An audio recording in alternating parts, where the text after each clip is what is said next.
চলো আজকে ক্লিয়ার করি জিমে অ্যাডভান্স দুটো ট্রেনিং টেকনিক নিয়ে। একটা হচ্ছে ড্রপ সেট আর একটা হচ্ছে সুপার সেট। তো প্রথমে বুঝে নাও দুটোই অ্যাডভান্স ট্রেনিং টেকনিক, যেটা কি ফার্স্ট তোমরা ট্রাই করবে না, কিছুদিন ওয়ার্কআউট করার পরে যখন হালকা স্ট্রেংথ বিল্ড হয়ে যাবে তখন করবে। সিম্পলভাবে বলতে গেলে সুপার সেট যে ওয়ার্কআউটটা হয় ওটার একটার সঙ্গে আরেকটা কোনো রেস্ট না নিয়ে একটা, যেরকম ধরো বাইসেপ কাল করছি, বাইসেপ কালের সাথে ট্রাইসেপ পুশ ডাউন, যেরকম একটা আমি পারফর্ম করে দেখিয়ে দিচ্ছি। কেবিল কাল করছি আমি, কেবিল কালটা ধরো 10টা থেকে 12টা করে নিলাম আমি, তারপরে সঙ্গে সঙ্গে কোনো রেস্ট না নিয়ে ট্রাইসেপ পুশ ডাউন, এই হবে। আর শুধু এই ওয়ার্কআউটটা শুধু নয়, দেখবে কি ধরো বাইসেপসে 4টা, ট্রাইসেপসে 4টা, ডাম্বেল কালের সাথে স্কাল ক্রাসার, ওভারহেড এক্সটেনশনের সাথে প্রিচার কাল, এভাবে ছোটো মাসেল বাইসেপের সাথে ট্রাইসেপের। আর যখন তুমি বড় মাসেল করবে লাইক চেস্ট, ব্যাক, শোল্ডার, এসব করবে একটা কম্পাউন্ড ওয়ার্কআউটের সাথে একটা আইসোলেশন ওয়ার্কআউট। যেরকম হলো ইনক্লাইন বেঞ্চ প্রেস করছি, তার সঙ্গে ইনক্লাইন ডাম্বেল ফ্লাই করছি, পেক ডেক ফ্লাই করছি, সঙ্গে বেঞ্চ প্রেস করছি। এরকম কম্পাউন্ড মুভমেন্ট যখন বড় মাসেল হবে তখন একটা কম্পাউন্ডের সাথে একটা আইসোলেশন, আর একটা যখন ছোট মাসেলস হবে তখন ওই বাইসেপ ট্রাইসেপ যদি হয় একটা বাইসেপসের একটা ট্রাইসেপসের। সুপার সেটের ফায়দা কি?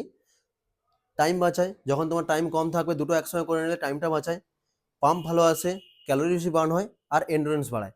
ড্রপ সেট হলো কোনো একটা পারফেক্ট ওয়ার্কআউটকে, কোনো একটা সিঙ্গেল ওয়ার্কআউটকে পুরো লাস্ট অবধি, ফেলিওর অবধি হিট করা। যেরকম ধরো আমি ইনক্লাইন বেঞ্চ প্রেস করছি, আমি প্রথম সেট 20 নিলাম, 20 নিয়ে করছি, 20 নিয়ে ধরো 10টার বেশি আমি যাচ্ছি না, 10টার বেশি আমার যখন হবে না তখন আমি এটা রেখে দিয়ে নেক্সট আমি 15 কিলো নিয়ে নেবো।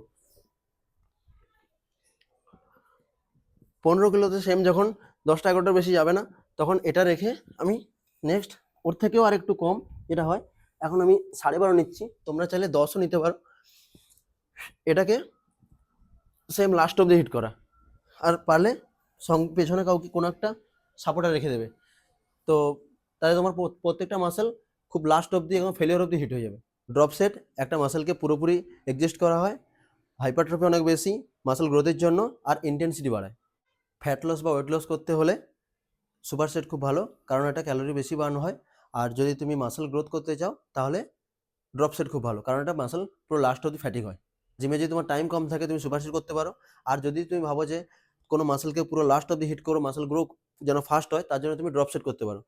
খুব সিম্পলভাবে বলতে গেলে, যদি তুমি বিগিনার হও, লাইক 3 মাস 4 মাস এক্সারসাইজ করছো, মোটামুটি স্ট্রেংথ হয়ে গেছে, তো তুমি সুপার সেট করতে পারো। আর যদি তুমি 1 বছর 1.5 বছর হয়ে গেছে, মাসেল খুব ভালো স্ট্রেংথ হয়ে গেছে শরীরে, মাসেল গ্রোথ করতে তাড়াতাড়ি চাইছো, তো তখন তুমি ড্রপ সেট করে নাও। তোমার গোল অনুযায়ী তুমি দেখে নাও যে তুমি কোনটা করতে চাইছো। আশা করি পুরোটা ক্লিয়ার করতে পারলাম।